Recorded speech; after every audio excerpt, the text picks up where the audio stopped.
J'y vais avant même qu'on m'annonce, vous voyez. On est en avance chez les patriotes.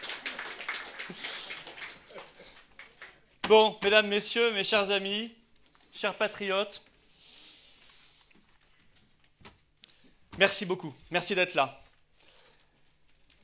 Je remercie d'abord et avant tout, parce que c'est important de le faire, tous ceux qui ont contribué à organiser ce bel événement qui se tient, qui a lieu, qui réunit encore plus de monde qu'annoncé et qui, je crois, est un formidable démarrage pour cette campagne des élections européennes qui commence pour les patriotes.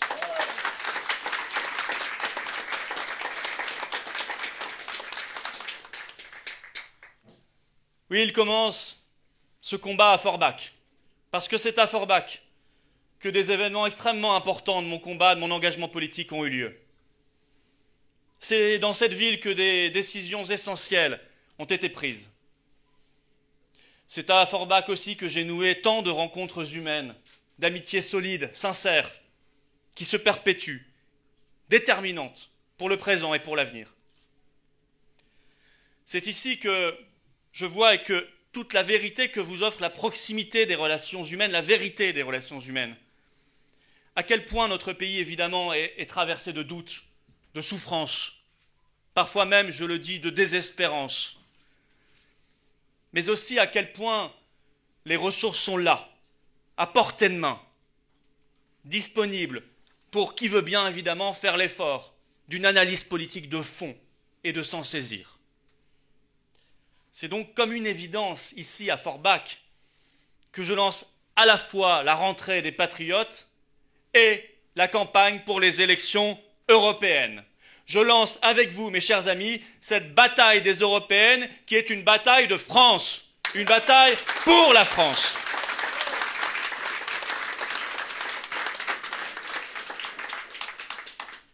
Je lance cette bataille des européennes à l'heure où Macron aussi veut la lancer. Ce que la rentrée désastreuse de M. Macron nous montre, c'est que le camp qu'il défend, et celui qu'il veut défendre dans les élections à venir, bien sûr, c'est en réalité le vieux système qui est au pouvoir depuis des décennies. Je crois que vous l'avez compris. Je parle d'un vieux système parce que tout le monde le constate aujourd'hui, à travers les innombrables crises que traverse le pouvoir en cette rentrée. Non, bien sûr, M. Macron, ce n'est pas le nouveau monde. M. Macron, c'est l'ancien monde en pire. Affaire Benalla, cet homme de main promu grand ordonnateur de la sécurité présidentielle. Affaire Besson, cet écrivain courtisan promu d'un coup consul général à Los Angeles. L'été nous a montré que le copinage, comme jamais, règne à la tête de l'État. C'est l'inverse de l'exemplarité républicaine que nous sommes en droit d'exiger. C'est une énième dérive mafieuse, comme les Français on en tant connu. Je pourrais ajouter cette affaire Nyssen. Vous savez, cette ministre invisible de la culture, on a appris récemment son existence, parce qu'elle cultive, elle, les passe-droits. C'est donc plus que jamais copinage et impunité à la tête de l'État. Démission de Nicolas Hulot. Nous comprenons alors que ce sont effectivement les lobbies, bien sûr, qui sont au pouvoir, que l'intérêt de quelques multinationales, de quelques grandes banques, domine les intérêts des Français. Tergiversations actuelles de Stéphane Bern sur la mission ô combien importante du patrimoine, j'y reviendrai. C'est donc la communication qui importe, et surtout pas les résultats qui comptent, comme il nous l'apprend. Le vieux monde, celui de M. Macron, est pris en cette rentrée de terribles convulsions. Une convulsion ultime pourrait être la nomination très prochaine de Daniel Cohn-Bendit au gouvernement. Non, vous ne rêvez pas, Daniel Cohn-Bendit. Remarquez, ils ont hésité avec Ségolène Royal, qui était ministre de l'écologie déjà en 1992. Bon. Cette provocation serait presque risible. Cette ringardise terrible ne servirait en fait qu'une stratégie de communication désespérée. Le vieux monde avec M. Macron se perd sous nos yeux dans des délires affligeants, pathétiques. Mais voyez dans le délitement de ce vieux monde, évidemment, le signe, mes chers amis, du renouveau à venir.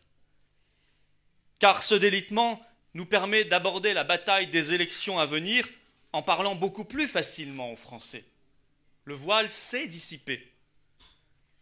Car à mesure que le vieux monde se délite, s'effondre sous nos yeux, littéralement, les voiles se déchirent. Nous y voyons beaucoup plus clair et nous sommes beaucoup plus et beaucoup mieux entendus par nos compatriotes. Alors oui, cette bataille des européennes, nous y allons plein d'entrain, plein de sourires et plein d'énergie.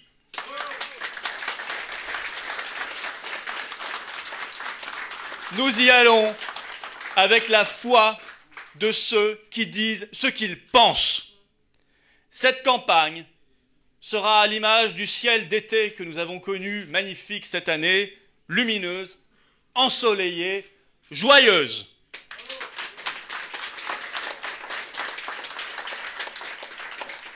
Des sentiments purs nous animent, car nous savons, et c'est précieux, en ces temps troublés, qu'on ne se ment pas à nous-mêmes. Nous disons les choses telles qu'elles sont, telles que nous les ressentons, et telles que nous pensons qu'elles devraient être demain. Nous ne sommes pas dans les combines d'appareils qui ont envahi le reste de la vie politique française. Et vous verrez à quel point ces combines sont envahissantes dans les semaines et dans les mois qui viennent. La liste, la place sur la liste, les alliances, les accords. Mais pas d'idées, pas de conviction, pas de projet, pas de perspective, pas de vision pour la France. Nous sommes à l'inverse de tout cela. Si nous sommes naturellement ouverts aux rencontres, au dialogue, avec tous ceux qui ont la France à cœur et une sincérité dans leur analyse de l'Union européenne, quelles que soient leurs origines politiques, à gauche, au centre, à droite, nous plaçons les idées et les convictions avant tout, naturellement, au-dessus de tout. Nous sommes des porteurs d'espérance. Et c'est ce que nous aurons à cœur de faire comprendre chaque jour autour de nous et de montrer jour après jour à nos compatriotes. Oui, nous avons raison d'espérer car tout nous donne raison. Regardez les semaines que nous sommes en train de vivre. Mais mes chers amis, mes chers patriotes, mes chers compatriotes, les grands débats qui nous animent sont tous liés à l'Union européenne. Tous. Et tous révèlent la nécessité d'en sortir pour s'en sortir. Il y a des drames qui sont les drames de l'Union européenne en large partie. Je pense à l'effondrement catastrophique de ce pont à Gênes, en Italie. Et nous avons aujourd'hui une pensée très émue pour les nombreuses victimes.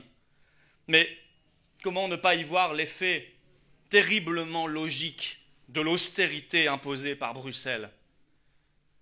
Le même effet qui se constate dans nos hôpitaux, où il y a de moins en moins d'infirmiers et d'infirmières pour s'occuper correctement des malades. C'est cette même austérité qui a mis la Grèce à genoux, détruit ses solidarités, fait s'envoler, exploser le taux de suicide, de mortalité infantile. Mais les technocrates européistes ont trouvé le moyen d'applaudir il y a quelques jours, d'applaudir leur propre œuvre de destruction en Grèce contre le peuple grec. Ils n'ont jamais honte de rien. Jamais ils ne rougissent de leur œuvre de destruction. Et nous sommes là pour leur rappeler la vérité de ce qu'ils ont fait et du drame dans lequel ils jettent les peuples tout entiers. Cette même austérité qui fait que dans certains pays européens, il manque déjà de pompiers face aux feux d'incendie. Mes chers amis, je ne veux pas de cet avenir pour la France, qui est déjà malheureusement en partie notre présent. Les retraités, eux, vont bien le comprendre, durement, dès cette rentrée, alors que leurs pensions ne seront plus indexées sur la hausse des prix. Ce qui va signifier très concrètement, en un quinquennat, l'équivalent d'une perte de 10% de leur pouvoir d'achat. L'équivalent de 100 € de moins par mois pour un retraité qui gagne aujourd'hui 1 000 € par mois. Rendez-vous compte. Ça n'est plus une baisse de pouvoir d'achat, c'est un effondrement catastrophique du pouvoir d'achat, et c'est l'œuvre de Macron qui répond évidemment aux exigences, aux ordres de l'Union européenne.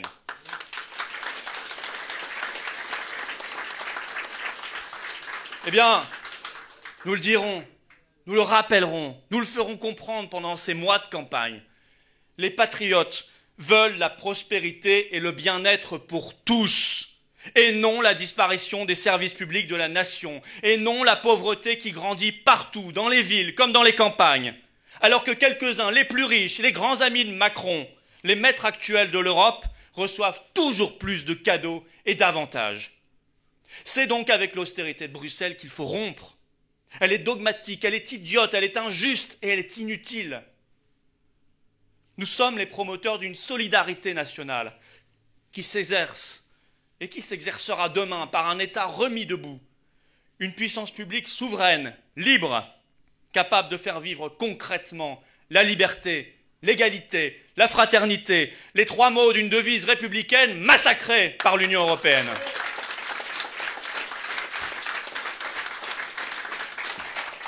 Oui, rompre avec l'austérité, renouer avec la prospérité suppose d'être souverain, d'être libre. Il n'y a qu'en étant souverain que nous pourrons utiliser tous les leviers d'un État stratège pour relancer la machine économique, pour ordonner de grands projets technologiques, industriels, à même d'assurer notre avenir. Et parmi lesquels il faut citer cet immense, cet impérieux chantier de la transition énergétique. Il n'y a qu'en étant souverain que nous pourrons mettre en œuvre le patriotisme économique pour favoriser les entreprises françaises dans les marchés publics, mais aussi pour orienter la consommation des ménages vers des productions nationales. Oui, par exemple, aux patriotes, nous sommes favorables à ce que la prime de rentrée, et c'est d'actualité, serve à l'achat de produits made in France, fabriqués en France, comme nous exigeons l'étiquetage de tous les produits en fonction de leur origine et que cet étiquetage devienne obligatoire. Car pour acheter français, encore faut-il le savoir. Il n'y a qu'en étant souverains que nous pourrons protéger, soutenir nos agriculteurs et nos industries et les protéger de la concurrence internationale déloyale, mais aussi nos artisans, nos petites entreprises qui doivent faire face aux travailleurs détachés, peu chers, peu qualifiés, en provenance d'Europe de l'Est et du Sud. Il n'y a qu'en étant souverains, qu'en étant libres, que nous pourrons libérer l'économie française de l'étouffoir qu'est la monnaie unique. L'euro, ce boulet que nous traînons à nos pieds depuis 15 ans, qui a tout tué sur son passage. Notre compétitivité, saigné notre industrie, effondré nos exportations, notre part dans le commerce mondial, anesthésié notre croissance et donc l'emploi. La souveraineté, ce sera une monnaie nationale adaptée à la France. Un système bancaire au service de l'économie réelle et non au service de la finance mondialisée et de la spéculation. Stop aux banques casinos. Oui aux banques qui financent ceux qui font vivre la France et son économie et son emploi. Je pourrais multiplier comme ça à l'infini les bienfaits d'une souveraineté, d'une liberté, d'une indépendance retrouvée pour notre prospérité. Mais il est un préalable à tout. Et là, ça ne dépend pas que de moi. Les Français doivent reprendre confiance en eux. Nous ne sommes pas le Danemark, l'Allemagne, le Luxembourg, la Chine ou les États-Unis. J'ai un immense respect pour l'ensemble de ces pays, mais nous sommes la France. Nous sommes uniques.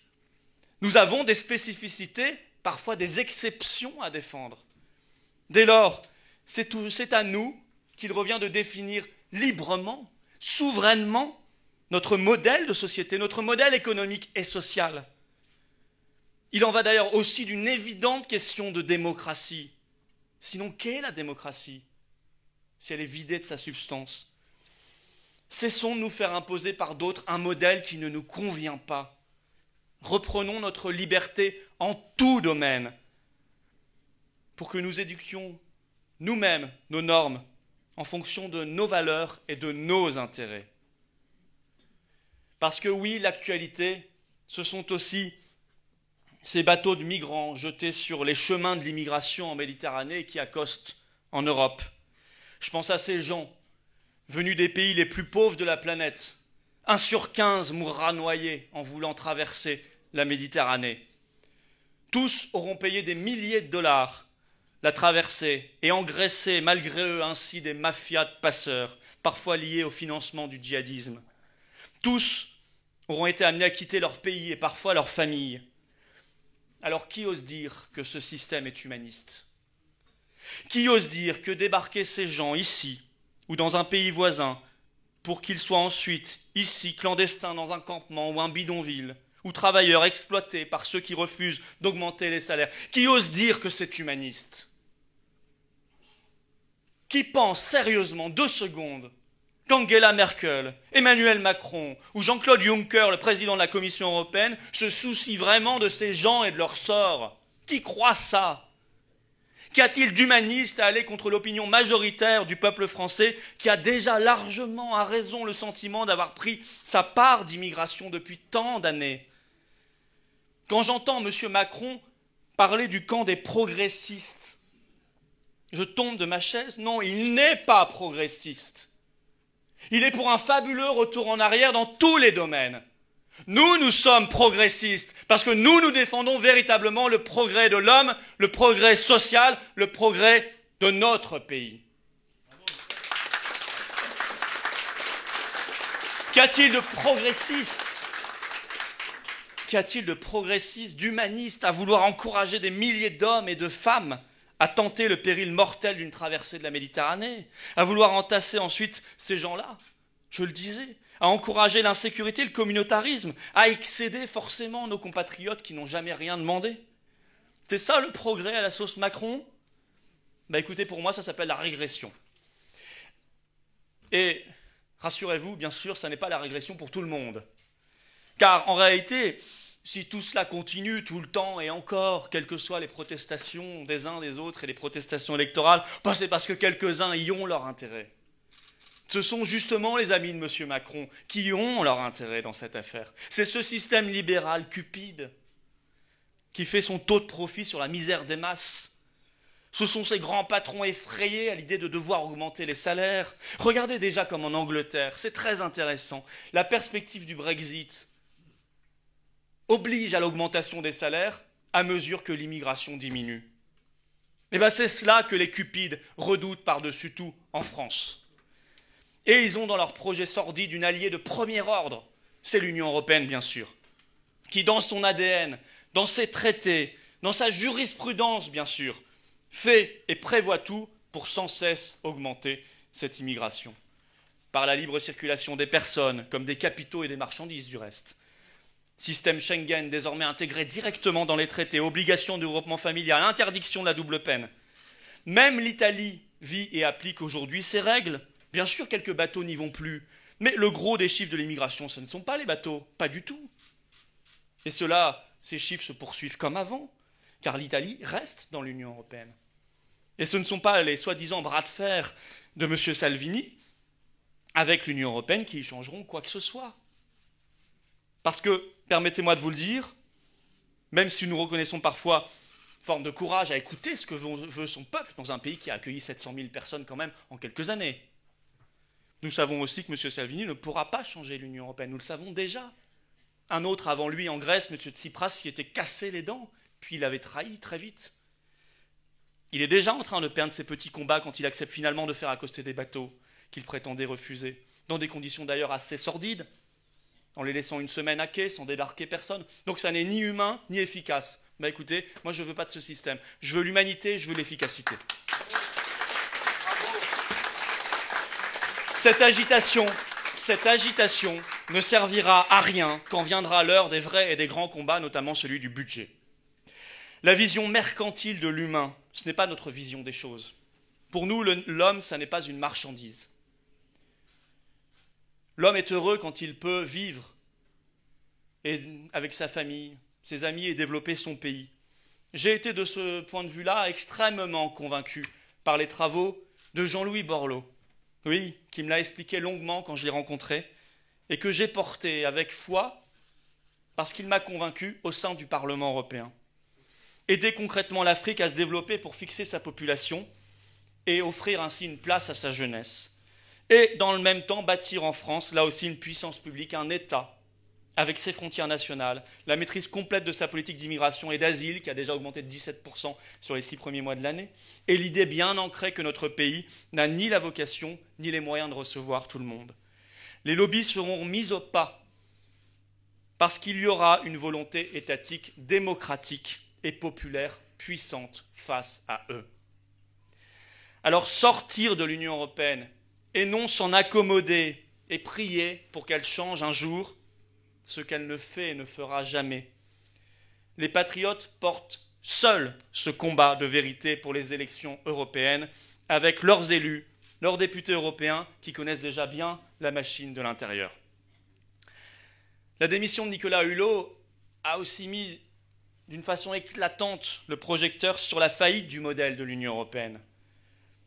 C'est simplement le jour de son départ, c'est souvent ainsi, qu'il a employé des mots de vérité, des mots forts, le poids des lobbies chimiques, l'influence néfaste d'un modèle libéral, tout entier fondé sur la maximisation du profit, le drame des traités de libre-échange. Il a cité le CETA avec le Canada, mais il y en a tant d'autres.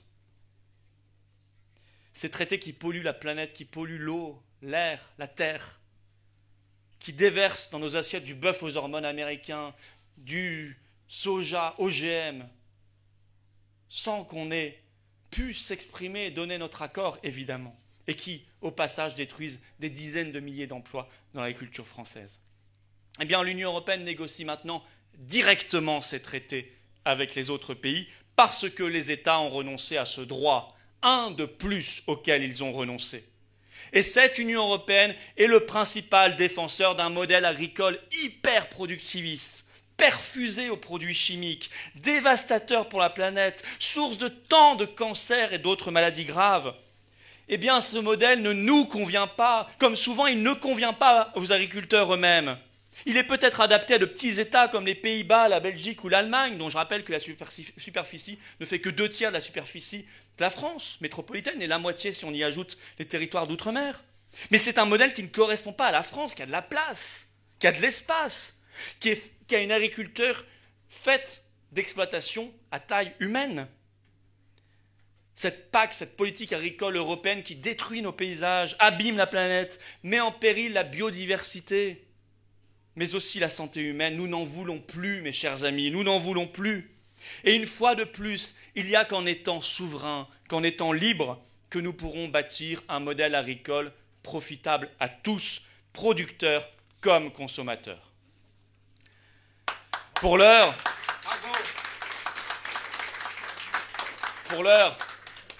nos marges de manœuvre sont si faibles, à tel point que le président de la République française ne peut même pas interdire le glyphosate, un simple herbicide. Ce n'est pas un hasard.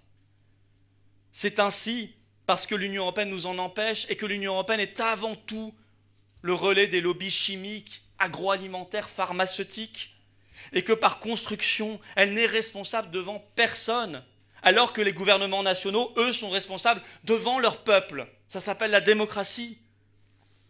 Prenons un exemple. Notre amie Mireille Dornano a réussi à convaincre 100 parlementaires européens de déposer un amendement demandant l'interdiction de tous les néonicotinoïdes. Elle en parlait, sans dérogation, après un travail acharné.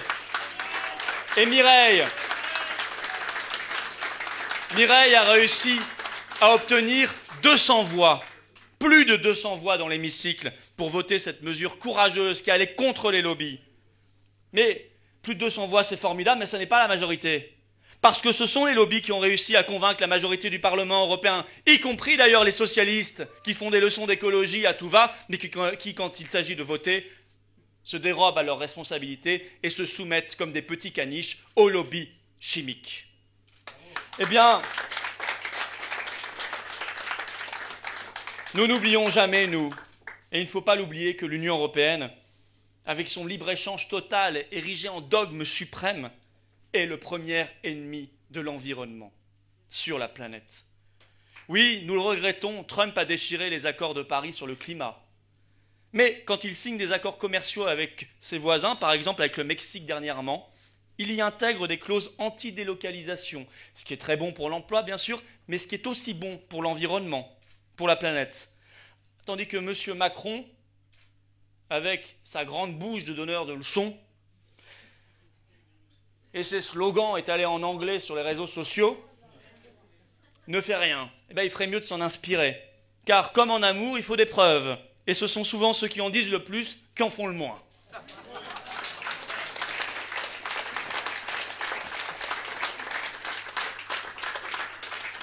Alors cette souveraineté, vous l'avez compris, c'est notre liberté. Synonyme de bien-être, à tout point de vue. C'est aussi la défense de notre culture, qui fait l'âme de la France à travers les âges.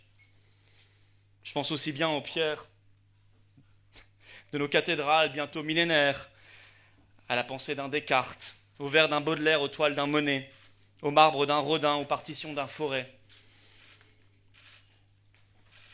On va essayer de remettre la culture debout, vous voyez, comme on essaie de remettre cette affiche. Il y a du travail, mais on va y arriver. Comme le disait le général de Gaulle, la culture domine tout, je le cite. Elle est la condition sine qua non de notre civilisation, je le cite encore. Alors protégeons-la, aimons-la. Le génie français, qui s'exprime si souvent dans les arts, participe de ce bien-être auquel je pense et au cœur duquel je place évidemment toutes nos traditions de notre art de vivre à la française. J'y mets également nos valeurs qui ont été si durement ces derniers temps par des régressions mercantiles et islamistes, la liberté d'expression, l'égalité homme-femme, la tolérance, le respect des différences. Renoncer à la France pour lui substituer l'Union européenne, c'est donc meurtrir profondément la civilisation française et ce cadre de vie qui nous est si cher. Et puis enfin, et c'est peut-être l'essentiel, et c'est peut-être par là que tout commence, retrouvons notre souveraineté pour simplement retrouver la démocratie, mes chers amis. Les gouvernants sont devenus des exécutants au service de la Commission européenne. Et c'est pourquoi tous les gouvernements, les uns après les autres, et quelle que soit leur étiquette et leur couleur politique, déçoivent et mettent en œuvre systématiquement la même politique pour le plus grand malheur des Français qui aspirent au vrai changement. Je crois que les Français ne sont pas réfractaires au changement, des Gaulois réfractaires à je ne sais quoi. Je crois qu'ils sont réfractaires au malheur, et ils ont bien raison. Parce que les changements et les réformes, les supposées réformes qu'on leur propose depuis des années et des décennies sont toujours et systématiquement synonymes de régression et de malheur. Mais proposez demain au peuple français, gaulois ou pas, un avenir, un changement positif, plein d'espérance, plein de bienveillance, décidément.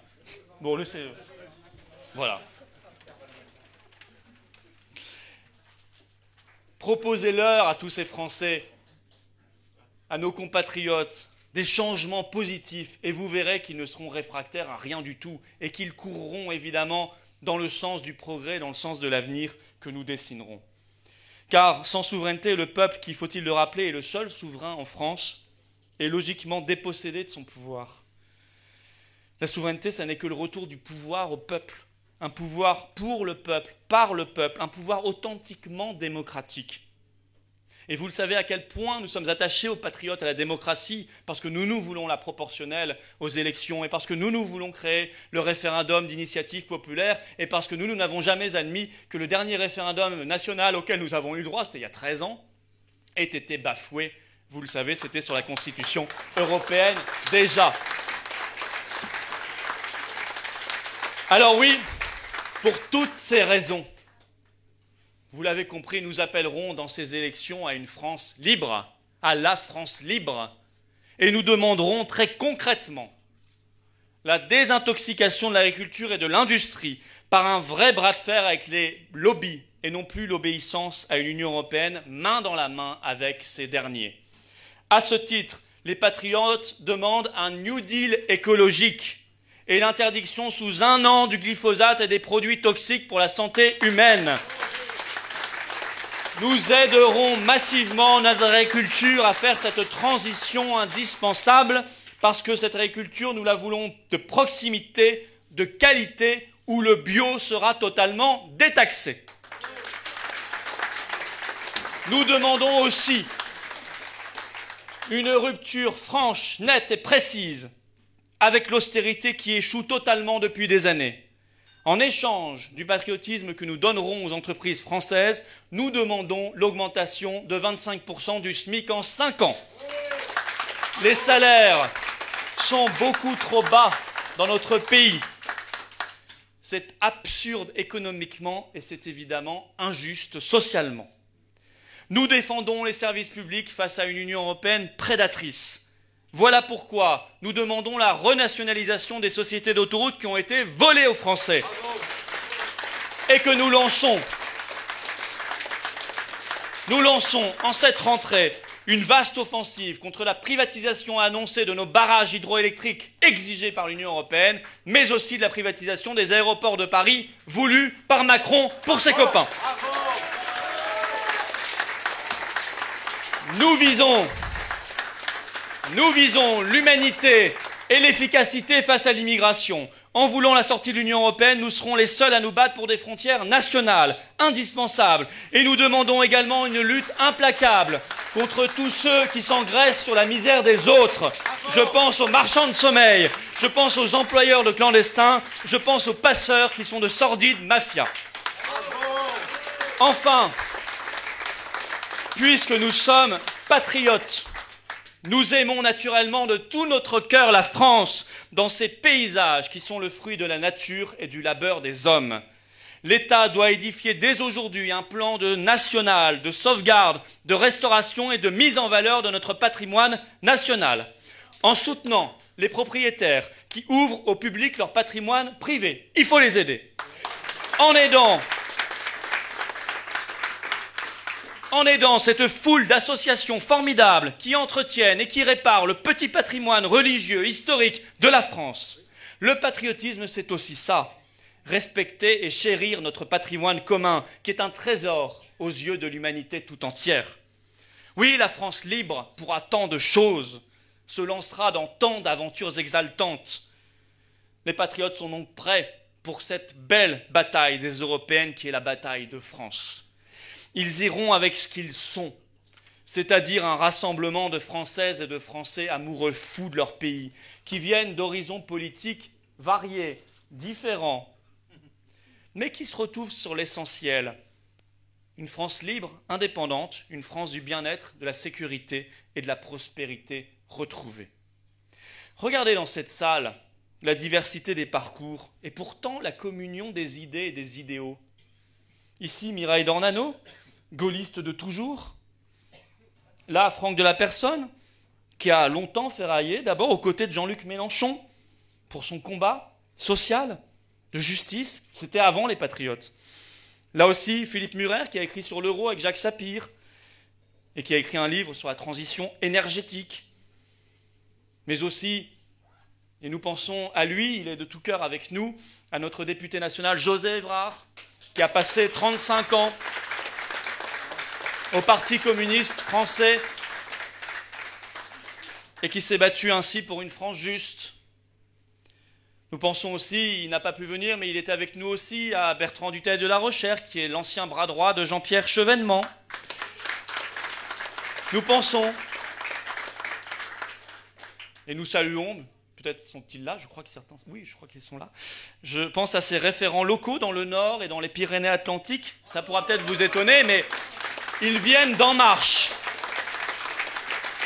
Ils viennent d'En Marche. Et au final, ils ont préféré marcher pour la France avec nous plutôt que de marcher pour les banques avec Macron.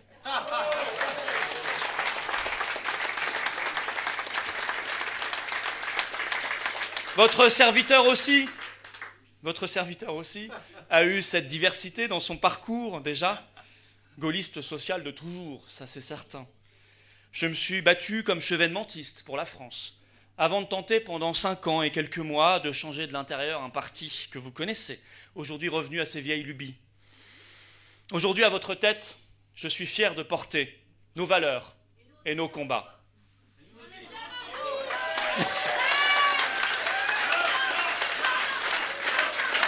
Merci.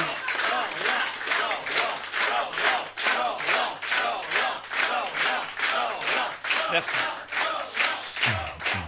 Car oui, bah oui, vous le démontrez là, quelle belle communion, qui démontre que le patriotisme peut réunir large, qu'il est de gauche, du centre, de droite, on s'en moque, qu'il peut être tout entier tourné vers l'avenir, sans crainte d'être suspecté de tel ou tel dérapage ou de tel ou tel extrémisme. Les extrêmes, nous les combattons, car nous nous battons pour la France et pour son idéal républicain. Nous nous devons aux Français. Et c'est pour cela, parce qu'on se doit aux Français, qu'on travaille sérieusement, pour qu'ils puissent choisir fièrement, sans se cacher, un patriotisme enfin crédible. Il serait temps. Je dis enfin parce que nous n'avons plus le temps de fonder de faux espoirs en nous accrochant à des vieilles structures. Voilà plus de 40 ans que des Français patriotes de bonne foi ont voté pour un parti qui les a fait perdre à chaque fois. Il les fait perdre à chaque fois parce qu'à chaque fois, ce parti finit par être rattrapé par ses vieux démons. Parce qu'à chaque fois, les mêmes dérapages, la même incompétence qui s'affiche, malgré tous les efforts qu'on peut faire, tous les efforts de transformation qui ont pu être entrepris.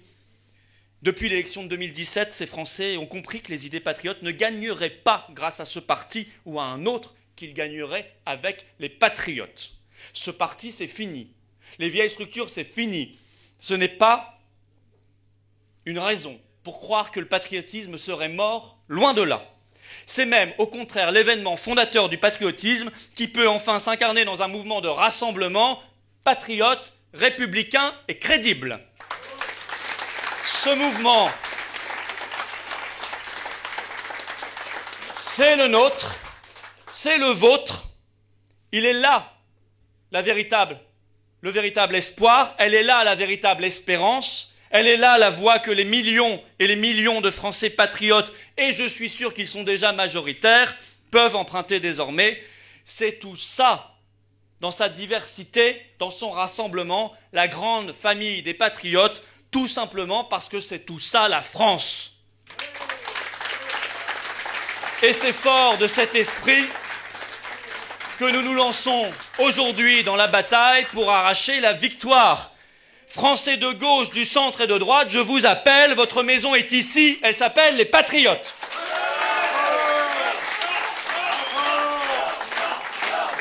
Mes